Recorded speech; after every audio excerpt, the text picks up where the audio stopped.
আসন্ন দুর্গাপূজায় ইলিশের জন্য আবদার করেছে ভারতের ফিশ ইম্পোর্টার অ্যাসোসিয়েশন।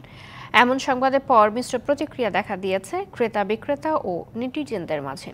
দেশের চাহিদা পূরণ না হওয়ার দাবি উঠেছে ইলিশ রপ্তানি না করার। ব্যবসায়ীরা বলছেন, ভারতে ইলিশ পাঠালে দেশের বাজারে দাম হবে আকাশচুম্বী।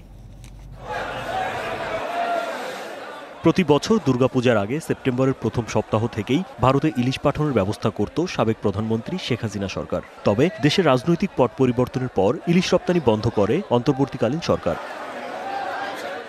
তবে নতুন সরকারের কাছে ইলিশ চেয়ে আবেদন করেছে ভারতের ফিশ ইম্পোর্টার অ্যাসোসিয়েশন। গণমাধ্যমে প্রকাশের পর এ নিয়ে শুরু হয় আলোচনা সমালোচনা। ব্যবসায়ীদের দাবি, প্রতি বছর গতানুগতিক হারে কমছে ইলিশের উৎপাদন। এতে অনেকটাই অসম্ভব হয়ে পড়েছে দেশের চাহিদা পূরণে। তারপরও রপ্তানি হলে প্রভাব পড়বে দেশের বাজারে। ভারতে দেওয়ার মতো আমাদের দেশে ওই পরিমাণ মাছ নাই। তাই আমরা চাই যে ওই দেশে না যাক, তাহলে আমাদের দেশে মানুষ 100 টাকা কমে খাক, তাহলে মাছ না গেলে আমাদের ব্যবসায়ীর জন্য ভালো।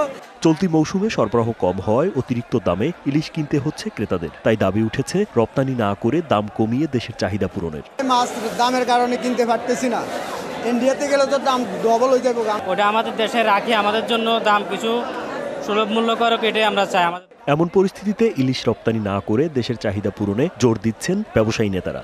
আমাদের চাহিদা অনুযায়ী, ভোক্তা সাধারণের চাহিদা অনুযায়ী ইলিশের সরবরাহ অনেক কম। এবছর নদী এবং সাগর কোথাও ইলিশ মাছ পাওয়া যাচ্ছে না। আর যদি সরবরাহ এখন যে অবস্থায় আছে এরকম থাকে, তাহলে ইলিশের দাম আরও অনেক বাড়বে। চাঁদপুরে এমন কোনো দিন নাই 2-3 হাজার পর্যটক না আসে।